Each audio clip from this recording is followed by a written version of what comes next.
Lo más impactante de esta historia no es lo que todos recuerdan, sino lo que casi nadie se detiene a pensar. Porque cuando se menciona el sacrificio de Isaac, la mayoría imagina el momento final, el altar, el cuchillo, la intervención divina. Pero casi nadie se detiene en el camino, en el silencio, en lo que ocurrió antes de que Abraham levantara la mano. Y es precisamente ahí donde se esconden los misterios más inquietantes de todo este relato. Dios le pide a Abraham algo que rompe toda lógica humana.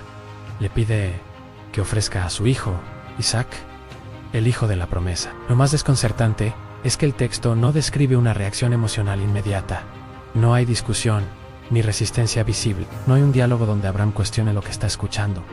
Y eso abre el primer gran misterio en el silencio de Abraham. Porque guardar silencio ante una petición así no es algo natural, no es una reacción común. Sin embargo, el relato muestra a un Abraham que se levanta temprano, prepara todo y comienza el viaje. Muchos se preguntan qué ocurrió dentro de él, si hubo lucha interna, si hubo duda, o si su nivel de confianza era tan profundo. Pero el silencio no termina ahí, porque el viaje dura 3 días completos, donde Abraham camina junto a su hijo, sabiendo lo que va a hacer. No hay explicaciones, ni desahogo, solo un avance constante hacia un destino que ninguno de los dos menciona directamente. Ese silencio prolongado es inquietante, porque 3 días son tiempo suficiente para pensar, para cuestionar, para dudar. Isaac no es un niño pequeño como muchos imaginan.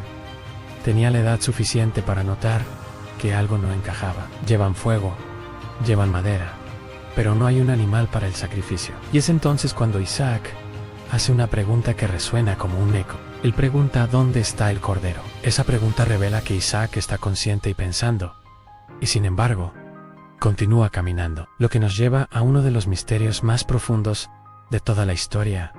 ¿Por qué Isaac no huyó? Porque si Isaac entendía lo suficiente como para notar la ausencia del sacrificio, entonces también podía entender lo que estaba ocurriendo cuando llegaron al monte, cuando vio el altar, cuando vio cómo su padre preparaba todo. Y aún así, el relato no muestra resistencia, no muestra intento de escape, no muestra lucha, y eso ha llevado a interpretaciones que cambian completamente el sentido de esta historia. Porque algunos sostienen que Isaac no fue solo una víctima pasiva, sino una parte consciente del proceso. Si esto es cierto, entonces el sacrificio deja de ser únicamente la prueba de Abraham y se convierte en una entrega voluntaria por parte de Isaac, lo cual transforma el relato en algo mucho más profundo, en una doble obediencia que ocurre en silencio, sin necesidad de explicaciones. Y eso abre una dimensión espiritual que pocas veces se explora, porque implica que ambos estaban participando en algo que iba más allá de lo entendible. El monte también guarda un simbolismo que no puede ignorarse.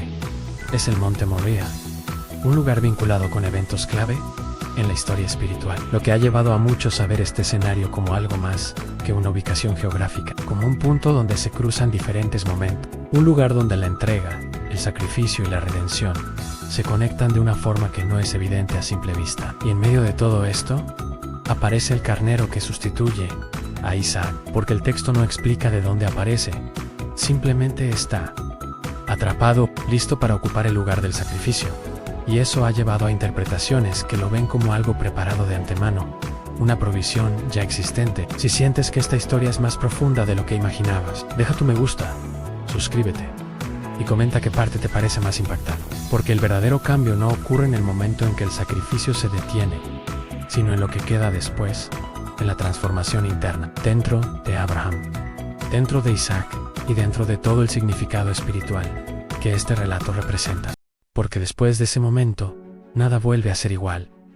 Y aunque el texto no detalla cada cambio emocional o psicológico, es evidente que algo profundo ocurrió, algo que redefinió la relación entre Dios y Abraham, algo que llevó la confianza a un nivel que ya no dependía de explicaciones, sino de una convicción absoluta. Y eso es lo que hace que esta historia sea tan difícil de entender desde una perspectiva superficial. El silencio que acompañó todo el proceso deja de ser un detalle secundario y se convierte en una pieza clave. Porque no fue un silencio vacío, fue un silencio lleno de decisiones, de lucha interna, de fe sostenida sin garantías visibles. Y eso es lo que lo hace tan poderoso, porque muestra una forma de relación que no depende de entender cada paso, sino de confiar incluso cuando no hay claridad. El misterio del carnero también adquiere un significado más profundo cuando se observa desde esta perspectiva, porque no solo evita el sacrificio, sino que representa la idea de sustitución, una idea que se repetiría más adelante en otros contextos, lo que ha llevado a muchos a ver este momento como una anticipación de algo mayor, algo que aún no había ocurrido, pero que ya estaba siendo señalado de forma simbólica. Pero tal vez el aspecto más impactante es que no ofrece respuestas fáciles, no busca tranquilizar, no intenta suavizar lo que ocurrió,